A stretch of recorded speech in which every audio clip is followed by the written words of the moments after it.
नमस्कार। T20 Asia cup का countdown शुरू हो चुका है और आंकड़े बताते हैं कि इस टूर्नामेंट के असली बादशाह कौन है। बल्लेबाजी में विराट कोहली 429 रन और एक शतक और 3 अर्धशतक। वहीं गेंदबाजी में भुवनेश्वर कुमार सिर्फ 6 मैचों में 13 विकेट और एक पंजा।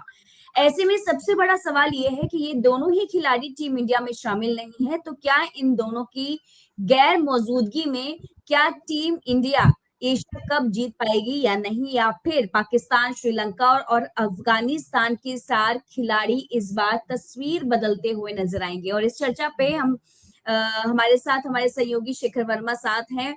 शेखर, मेरा जो सबसे पहला सवाल ये है कि T20 एशिया कप रिकॉर्ड शानदार रहा है हमेशा से, लेकिन क्या इस बार टीम इंडिया को अब फोकस नए सितारों पर करना चाहिए या नहीं? बिल्कुल कोमल, डेफिनेटली करना चाहिए। हर किसी को मौका मिलने का एक होता है। जब हमने 1984 में हमने जब कप जीता था, 1983 में जब हमने बिल्कुल। कप जीता था, तो उस टाइम जो खिलाड़ी थे तो सोचा नहीं था कि उस टाइम एक जमाना होता था सुनील गावस्कर, कपिल देव, है ना, इन लोगों का जमाना होता था, रोजर बिन्नी, काफी अच्छे अच्छे खिलाड़ी थे। तो समय बदला, फिर सौरव गांगुली, सचिन तेंदुलकर, अजरुद्दीन, ऐसे नए लोग आते गए। क्यों? ये एक बदलाव बहुत अहम है, वो हर किसी में रहता है, बदलाव का दौर चलता ही है। वही नियम क्रिकेट में भी लागू होता है। अगर हम बदलाव को नहीं अपनाएंगे तो आने वाले समय में भारत के पास अच्छे सितारे या नए जो ब्लड है, नए स्टार हमारे कैसे पैदा होंगे। अब सोचिए, हमें विराट कोहली जैसे मिला, रोहित शर्मा मिले, आज हमें हमें शुभमन गिल जैसे स्टार मिल रहे हैं, श्रेयस अय्यर जैसे लोग मिल रहे हैं, हमें कुलदीप यादव मिले, हमें जसप्रीत बुमराह मिले। ये ऐसी मौका दिया, नए नए यंग जनरेशन को हमने मौका दिया, उन्होंने अपने को साबित किया और आज वो टीम इंडिया के तीनों फॉर्मेट में खेलते हुए नजर आते हैं कोमल। वैसे ही इस बार भी कोमल बहुत अच्छी टीम बनाई है। हालांकि श्रेयस अय्यर को नहीं रखे, थोड़ा सा रहा था कि विवाद हुआ था कि श्रेयस अय्यर जब इतना अच्छा खेल रहे हैं, उनका T20 में इतना अच्छा उनका औसत है, उनका स्ट्राइक रेट है, उनका प्रदर्शन रहा है, तो उनको क्यों नहीं शामिल किया गया। हालांकि थोड़ा सा ऐसा भी कोई टीम के अंदर नहीं है कि किसको बाहर किया जाता, सोच समझ कर टीम बनाई गई है। यूएई में खेलने के लिए 9 सितंबर से आगाज होगा। हालांकि मेजबान इस बार भारत ही है, लेकिन भारत से बाहर खेला जा रहा है यूएई में। और इस बार जैसे टीम इंडिया को कोमल ग्रुप ए में रखा गया है, जिसमें यूनाइटेड अरब अमीरात, ओमान और पाकिस्तान है। तो 14 सितंबर का हमें बेसब्री से इंतजार रहेगा। शायद अभी तक तो बिल्कुल। ऐसा ही लग रहा है कि मैच होगा दोनों के बीच में, दोनों ही चिर प्रतिद्वंदी के बीच में मैच होगा और 14 सितंबर को देखा जाएगा। तो जैसे हम टीम के स्क्वाड की बात करते हैं तो Komal, Surya Kumar Yadav as a captain, Shubman Gill as a vice captain, Abhishek Sharma, Tilak Varma, Hardik Pandya, Shivam Dube, Akshar Patel, Jitesh Sharma, क्योंकि ऋषभ पंत को चोट लग गई थी इंग्लैंड दौरे के दौरान, तो जितेश शर्मा को एज अ विकेट कीपर उनको शामिल किया गया है। वही बॉलिंग की हमने, हमारे पास जसप्रीत बुमराह जैसे नंबर 1 बॉलर हैं, वरुण चक्रवर्ती है, अर्शदीप है, कुलदीप यादव है, संजू सैमसन को भी एज अ विकेट कीपर भी कर लेते हैं और बहुत अच्छे बल्लेबाज है, हर्षित राणा, रिंकू। कोमल, इतनी अच्छी टीम बनाई गई है, तो हमें ये नहीं पता कि बिल्कुल। किसको बाहर रखा जाता है, किसको नहीं रखा जाता। और हमें ये लगता है कि इस बार भी जरूरी जो ये टीम बनाई गई है, जो स्क्वाड भेजा गया है यूएई में, तो डेफिनेटली मुझे ये लगता है कि ये विजेता टीम की जो परिकल्पना की गई है, वो इन खिलाड़ियों में वो चीज मौजूद है। तो अब वो तो आने वाले समय में देखेगा। 10 सितंबर को पहला मैच है, तब से शुरुआत हो जाएगी। हालांकि 14 सितंबर का ज्यादा इंतजार रहेगा हमको, जब हम अपने चिर प्रतिद्वंदी इंडिया पाकिस्तान के साथ। पाकिस्तान का मैच देख पाएंगे। जी बिल्कुल। शेखर, अगर हम भुवनेश्वर कुमार की बात करें तो भुवनेश्वर कुमार के नाम T20 एशिया कप एकमात्र पंजा है, और क्या ये उनके अनुभव का, मतलब उनके एक्सपीरियंस का सबूत है, या ये बताता है कि भारतीय गेंदबाज एशिया कप में हमेशा से हावी होता हुआ नजर आया है? कोमल, जैसे भुवनेश्वर कुमार की बात करें, हालांकि वो हमारा T20 फॉर्मेट में एशिया कप में उनको शामिल नहीं किया गया है टीम इंडिया में, लेकिन उनका जी। ट्रैक रिकॉर्ड सबसे बेहतरीन रहा है गेंदबाज के तौर पर। एशिया कप में कोमल टोटल उन्होंने 13 विकेट लिए हैं और 6 मैच खेले। उनका इकोनॉमी रेटिंग 5.35 रहा है, जो T20 फॉर्मेट में काफी अच्छा माना जाता है, क्योंकि उसमें गेंदबाजों की धुनाई होती है, क्योंकि है ना। और ऐसी 2022 में कोमल उन्होंने 5 मैच खेले थे, जिसमें उन्होंने, हालांकि उनका स्ट्राइक रेट जो इकोनॉमी रेट है वो काफी ज्यादा रहा था 10.35, और उस वाले एशिया कप में भी 2022 के एशिया कप में भी उन्होंने 11 विकेट लिए थे और 5 विकेट भी झटकाए थे, जिसे आप पंजाब बोल रहे हैं। तो कोमल, बिल्कुल ये बिल्कुल गेंदबाजों पे डेफिनेटली हमारी टीम इंडिया हमेशा से निर्भर रही है। बॉल गेंदबाजी और बल्लेबाजी दोनों का संयोजन होना बेहद जरूरी है। अगर कोई भी खिलाड़ी अपने फॉरवर्ड में अच्छा नहीं करता है तो फिर क्या होगा। सोचिए कि अगर 200 रन प्लस बना देते हमारे बल्लेबाज, लेकिन हमारी गेंदबाजी, जब गेंदबाजी आती, हमारे गेंदबाज अच्छा नहीं कर पाएंगे तो डेफिनेटली वो 200 रन भी कम पड़ जाएंगे। तो दोनों का बिल्कुल ही संयोजन बहुत जरूरी है। जितना बल्लेबाजों का योगदान क्रिकेट में रहता है, उससे कहीं ज्यादा गेंदबाजी का भी रहता है, क्योंकि उनकी एक तो गेंदबाजों में सबसे ज्यादा फिटनेस की समस्या रहती है कोमल। काफी ज्यादा उनको रन करके आना पड़ता है और काफी तेज से बॉलिंग फेंकनी पड़ती है उनको। कभी कभी जब बल्लेबाज मारता है तो उनको भी चोट लगने की आशंका रहती है, तो गेंदबाजी का भी रहता है। और जिस तरह से जो गेंदबाजी का बनाया है चयन कर्ताओं ने टीम इंडिया का, मुझे लग रहा है I am satisfied with it. बिल्कुल। शेखर, T20 एशिया कप की बात हो रही है और इसमें सिर्फ 2 बार शतक लगे हैं, एक बार बाबर हयात और एक बार विराट कोहली का। सवाल ये है कि क्या साल 2025 के टूर्नामेंट शतकों का एशिया कप साबित होगा या फिर नहीं? बिल्कुल कोमल, जो आपने बोला कि जो सिर्फ 2 लोगों के हमारे शतक देखे गए हैं। विराट कोहली ने का कोमल बहुत अच्छा ट्रैक, नंबर 1 अगर हम बल्लेबाज कहें एशिया कप का। हालांकि उन्होंने अब संन्यास ले लिया T20 फॉर्मेट से, तो हमारे साथ वो खेलते हुए नजर नहीं आएंगे, लेकिन उन्होंने 9 पारी खेली है। 80.58 रन का उनका औसत रहा है, 135 का उनका स्ट्राइक रेट रहा है, 429 उन्होंने रन बनाए, जिसमें 1 शतक और 3 अर्धशतक शामिल है। और वहीं राशिद खान की, सॉरी, बाबर हयात की बात करें, हांगकांग की तरफ से खेला था उन्होंने 2016 का एशिया कप। कोमल, उन्होंने 60 बॉल में ओमान के खिलाफ खेला था, 60 बॉल में 122 रन बनाए थे। और जो बिल्कुल विराट कोहली ने शतक जड़ा था, वो भी 122 रन का ही जड़ा था 61 गेंद में, वो अफगानिस्तान के खिलाफ हुआ। लेकिन इस बार, जैसे कि आप कह रहे हैं, क्या इस बार जो हमारी इस बार शतकों का रहेगा, डेफिनेटली कि कोमल, आपने देखा होगा आईपीएल में भी हमारे काफी अच्छे शतक इस बार जड़े हैं, शतक बनाए गए हैं। तो शतक जड़ने वालों में हमारे पास सिंपल सी बात है, कैप्टन में शुभमन गिल में काफी संभावनाएं है। और आपने रिंकू सिंह को देखा था, उन्होंने शतक जड़ा था आईपीएल में, उनके पास संभावनाएं है। शिवम दुबे अच्छा खेलता है, अभिषेक शर्मा जो ओपनर थे, कोमल, तिलक वर्मा, सूर्य कुमार यादव खुद वो है, और बाद में अपना हार्दिक पांड्या तो अपने ऑलराउंडर हैं। मतलब किसी की हम ये नहीं कह सकते हैं, बहुत अच्छे हमारे पास शतक वीर हैं जो दिखा बिल्कुल सकते हैं। तो ये जो शतक का जो हमने सिर्फ 2 नाम लिए, जो बाबर हयात और विराट कोहली का, विराट कोहली का। डेफिनेटली इस बार ऐसा लग रहा है कि एशिया कप समाप्त होते होते काफी सेंचुरी हमें देखने को मिलेगी। अब लेकिन हाँ, यहाँ पर को ये देखना लाजमी रहेगा कि पिच कैसा बनाते हैं, कि गेंदबाजी की मुफीद बनाते हैं या फिर बल्लेबाजी की मुफीद बनाते हैं। बिल्कुल वो हम बिल्कुल मैच शुरू होने से पहले हम लोग जब हम चर्चा करेंगे तो इस पर जरूर डिस्कशन करेंगे बिल्कुल जी। बिल्कुल। शेखर, राशिद खान और हार्दिक पांड्या की अगर हम बात कर रहे थे तो उनके नाम 11-11 विकेट हैं। क्या ये बताता है कि T20 एशिया कप में स्पिनर और ऑलराउंडर दोनों ही बराबर इंपॉर्टेंस है या फिर अहमियत दी जाएगी इन दोनों को? बिल्कुल कोमल, आजकल एक्चुअल में क्या है, कोई भी टीम होती है वो ऑलराउंडर के सबसे ज्यादा प्राथमिकता देती है कि वो बल्लेबाजी से तो कमाल दिखाई सके, बॉलिंग से भी धमाल मचाए बॉलिंग से। मैदान पर। तो डेफिनेटली ऑलराउंडर तो समझिए एक तरीके का ब्रह्मास्त्र होता है किसी भी टीम के लिए, किसी भी ठीक है। क्रिकेट की टीम के लिए। एक उनके उनके पास ब्रह्मास्त्र होता है। वो अगर सोचिए कि कोई बल 2 विकेट ले रहा है और साथ में 50 रन बना ले रहा है, तो वो कितना ज्यादा योगदान दे रहा है।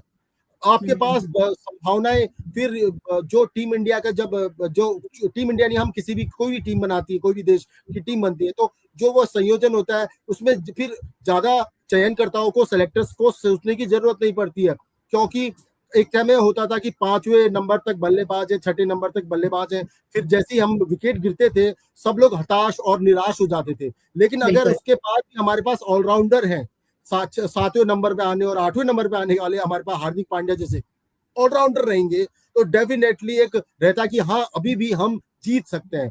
तो हार्दिक पांड्या और बिल्कुल। राशिद खान, अफगानिस्तान के राशिद खान है, 11-11 विकेट ले रखे हैं, लेकिन यहाँ पर को भुवनेश्वर कुमार ने 13 विकेट लिए हैं कोमल, वो अभी काफी आगे है। अब ये देखना रहेगा कि इस बार क्या ये जो रिकॉर्ड है ये तोड़ सकता है। हालांकि दोनों ही इस बार, हार्दिक पांड्या भी टीम इंडिया की तरफ से खेल रहे हैं और राशिद खान भी अफगानिस्तान की तरफ से खोल रहे हैं, तो डेफिनेटली मुझे लग रहा है भुवनेश्वर कुमार का रिकॉर्ड तो टूट ही जाएगा। बिल्कुल। अगर हम इतिहास की बात करें तो शेखर, एशिया कप का इतिहास कहता है कि बल्लेबाज स्टार बनते हैं, लेकिन टूर्नामेंट जीतने वाली टीम वही होती है जिसके पास गेंदबाजी का दम हो या फिर वो एक पावर हो। लेकिन क्या ये पैटर्न साल 2025 यानी कि इस साल में भी हमें देखने को मिलेगा या फिर कायम रहेगा? बिल्कुल कोमल, सही कह रहे हैं आप कि क्रिकेट में बल्लेबाजी को ज्यादा अहमियत दी जाती है, लेकिन क्या फायदा कि आपने सेंचुरी जड़ दी, आपने हाफ सेंचुरी जड़ दी, आपने ताबड़तोड़ नाबाद रन बना लिए, लेकिन टीम ही नहीं बिल्कुल। जीत पाई, तो उसका कोई फायदा नहीं। आपकी टीम बाहर हो गई, आपने सेंचुरी जड़ दी, तो उसका कोई फायदा नहीं है। आपके पास रिकॉर्ड तो हो जाएंगे, लेकिन आपके जो जीतने का जो स्ट्राइक रेट होगा वो आपका कम हो जाएगा। आपका हम्म। असली खिलाड़ी का नाम सुनहरे अक्षरों में वही लिखा जाता है जो अपने टीम को जिताने का मादा रखता हो। जैसे कि MS धोनी के बारे में काफी कहा जाता था कि वो अच्छे फिनिशर है। जब पूरी बिल्कुल। टीम इंडिया के बल्लेबाज निकल जाते थे, वो आते थे और पूरा फिनिश करके टीम इंडिया को हार के मुहाने से बाहर लेकर जाते थे। तो उनका नाम इसलिए, MS धोनी का नाम, महेंद्र सिंह धोनी का नाम इसलिए लिया जाता है। तो मेरा ये मानना है कि गेंदबाजी, बल्लेबाजी का अपना एक ठीक है उनका रहता है, लेकिन जीत बहुत जरूरी है। वही गेंदबाजी की बात करें कोमल, तो डेफिनेटली गेंदबाजों का अहम योगदान हमेशा रहा है, हमेशा रहेगा। गेंदबाजी भी हम जैसे जैसे कि अभी हम लोग डिस्कस कर रहे हैं, हम सर्वश्रेष्ठ बल्लेबाजी की बात कर रहे हैं, तो हम सर्वश्रेष्ठ गेंदबाजी की भी बात कर रहे हैं। हम विराट बिल्कुल। कोहली की जहाँ बात करें तो हम वहाँ भुवनेश्वर कुमार की भी बात कर रहे हैं। भुवनेश्वर की हम बात हार्दिक करें। पांड्या की बात कर रहे हैं तो हम राशिद खान की भी बात कर रहे हैं। क्यों कर रहे हैं सारे?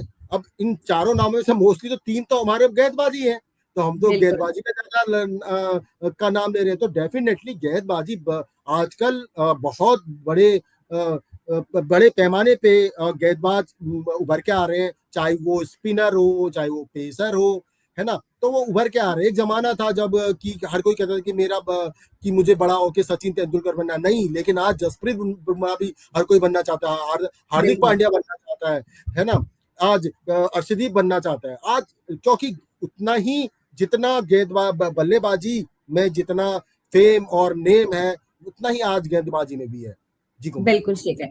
शेखर, विराट कोहली और भुवनेश्वर कुमार की हम बात कर रहे हैं, उनके नाम पे कई सारे रिकॉर्ड कायम हैं, लेकिन क्या इस बार भारत के लिए सरप्राइज पैकेज कोई नया खिलाड़ी होगा जो रिकॉर्ड बुक को बदल सकता है? अगर ऐसा है तो वो क्या दो नाम होंगे आपके हिसाब से? डेफिनेटली कोमल, मैंने जैसे कि आगे भी नाम लिए थे, बहुत ज्यादा मतलब खिलाड़ियों की तो मैं ये कहूंगा कि भरमार है। मतलब 2 नाम बिल्कुल। अगर आप लेने गएंगे थोड़ा कंट्रोवर्सी हो जाएगी, लेकिन उनमें आपका शुभमन गिल हो गए, कोमल, हार्दिक पांड्या हो गए, शिवम दुबे हो गए, सूर्य कुमार यादव खुद अच्छे कैप्टन है कोमल, अभिषेक शर्मा है। तो मैं ये कहूंगा कि ये अपना जो रिकॉर्ड है ये अपना बहुत अच्छा कर सकते हैं। ये लोग बहुत अच्छी बल्लेबाजी कर सकते हैं, अच्छा दिखा सकते हैं, अपने आप को साबित कर सकते हैं कि विराट कोहली को लोग भूल जाए। इस बार मुझे लगता है कि ये लोग अपने आप, इस बार इनके बल्ले से रन नहीं, आग उगलेगा इनका बल्ला इस दफा। वहीं इस बार कमाल दिखाने के लिए बॉलिंग लाइन से अपने पास जसप्रीत बुमराह, जो मिस्टीरियस बॉलर है, वरुण चक्रवर्ती, अर्शदीप सिंह, कुलदीप यादव, कोमल, हर्षित राणा, तो ये भी है। हाँ, मैंने बल्लेबाजी में रिंकू सिंह का नाम तो लेना ही भूल गया। रिंकू सिंह को अगर बिल्कुल। मिलेगा मौका तो डेफिनेटली वो भी अपने आप को दिखाएंगे, साबित करेंगे कि क्या कर सकते हैं। लेकिन इस बार 1-2 नाम नहीं कोमल, पूरी अच्छी ब्रिगेड बना रखी है। मुझे बिल्कुल। लगती है कि ये विश्व विजेता, एशिया विजेता सॉरी, वो अगले साल बनेगी विश्व विजेता, लेकिन एशिया विजेता पक्का बनने का मादा रखती है। और दूर दूर तक मुझे लगता है कि कोई भी टीम इतनी वो नहीं है कि जो इंडियन क्रिकेट टीम को इस दफा टक्कर दे सके। जी अच्छा शेखर, अगर बुमराह और अर्शदीप की अगर हम बात करें तो उनको अगर विकेट नहीं मिले तो क्या टीम इंडिया के पास उनके रिप्लेसमेंट होने की, यानी कि अगर वो रिप्लेस करते हैं तो उनकी जगह कोई और हीरो मौजूद है? कोमल, ऐसा तो नहीं हो सकता कि दोनों ही नहीं चले, और एक तो चलेगा चलेगा ऐसा मत ना ही कहे तो बड़ा सही रहेगा कि दोनों ही चले। हम तो ये चाहेंगे कि दोनों ही चले। हालांकि ऐसा नहीं है, अगर बाई चांस वो विकेट नहीं निकाल पाते हैं, विकेट टेकिंग नहीं है, तो हम लोग, हमारे पास अक्षर पटेल है कोमल, हार्दिक पांड्या है, हमारे पास वरुण चक्रवर्ती है कोमल, है ना, हमारे पास हर्षित राणा है। तो विकल्प है, ऐसा नहीं कि विकल्प नहीं है।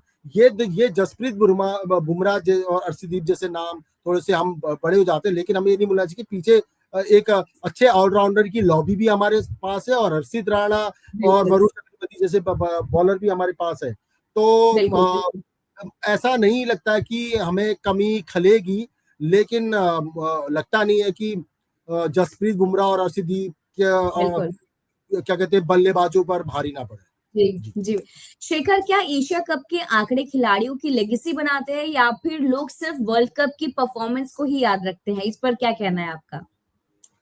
नहीं, डेफिनेटली कोमल, जैसे भी कोई भी खिलाड़ी कोई भी टूर्नामेंट या फिर कोई भी द्विपक्षीय मैच खेलते हैं, आपस में दो टीमें खेलते हैं, तो इंटरनेशनल लेवल पे, तो वो हर मैच के साथ एक लेगेसी तो अपनी तैयार करते ही करते हैं कोमल। हर मैच के साथ एक लेगेसी बन जाता है। कोई मैच ऐसा हो जाता है, चाहे वो बड़ा टूर्नामेंट ना हो, चाहे वो चैंपियंस ट्रॉफी ना हो, चाहे वो वर्ल्ड कप ना हो, चाहे वो फिर एशिया कप ना हो, लेकिन हर मैच कभी इतना अच्छा हो जाता है, उसको जीवन भर इंसान याद रखता है कि हाँ, उस मैच में इस बल्लेबाज या उस बॉलर ने बहुत अच्छा प्रदर्शन किया था। तो ये हमेशा इंसान याद रखता है। उसकी परफॉर्मेंस उस मैच में भूलने लायक नहीं होती है। तो वो लेगेसी तो एक बनती है मैच दर मैच हर खिलाड़ी की, चाहे वो बॉलर हो, बल्लेबाज हो, विकेट कीपर हो।